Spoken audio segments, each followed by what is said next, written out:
Assalamu alaikum, my dear students. How are you all? I hope that all of you will be in good health. Take out your history book. Okay, today we will start chapter 3, Scientists, Philosophers and Travelers. Scientists who conduct scientific research to advance knowledge, like who do different type of experiments. These are called as scientists. Philosophers who make theories to answer the questions about different type of knowledges, and travelers who travels to different places.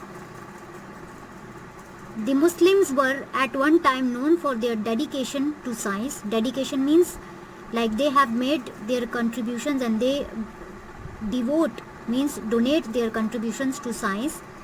And there was no contradiction. Contradiction means difference. There was no difference between Islam and science at that time. During the golden age of Islam, under Abbasid Caliphates, like as we have studied that Abbasid Caliphate was the golden age of Islam, which ended with the sacking of Baghdad. Sacking means sacking of Baghdad by Mongols, like to dismiss someone. It means that when Mongols dismissed the Baghdad and they lost their power. In 1258 AD, there lived a large number of scholars who devoted their lives to learning and scientific progress. Means when Baghdad fell down, so then there were a large number of scholars. Scholar is a specialist in a particular branch, who devoted means who had given their lives for learning and scientific progress. This tradition and culture of knowledge and of the scientific process, which began at the Baghdad's House of Wisdom, carried on even after the end of Abbasid Caliphate. Baghdad House of Wisdom was a place where all of these scientific processes took place. Later, it was carried on not just by next generation of Muslim scholars, but more so by the rest of the world, including Europe, building upon the work of these Islamic scholars. At the center of the beginning of this revolutionary and worldwide scientific progress were the Islamic scholars. It means that the scientists in early age, when they carried out different type of scientific process, the scientists or scholars which came in the next generation, they continued their work. Like they continued their work, and they have done more research on the projects and on the processes of the previous scientists. So today we will start the contributions of different scientists. We will study the contributions of different scientists, that what they had done for our science and what they had done for us. Okay, first one is Ibn Battuta, 1304 AD to 1368 AD.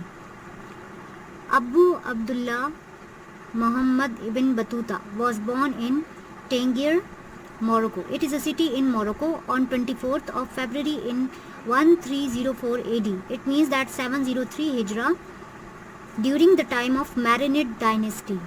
Marinid dynasty, now what is this? It was a sultanate covered present day Morocco.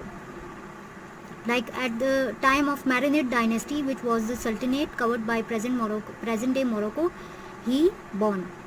He was a Moroccan Muslim scholar and traveler who is known for his traveling and going on long leisure. Long leisure means when the person who has free time. Long leisure trips, free time trips, called as Rihla. Rihla is a journey and written account on that journey. It means that when you visit and when you do a journey and then you write about that journey, then you wrote about that journey, that what happened during your journey, this is called as Rihla. He received his education in Islamic law, but then he chose to travel instead of practicing law. Like he did Islamic law, but then he chose traveling instead of practicing the law.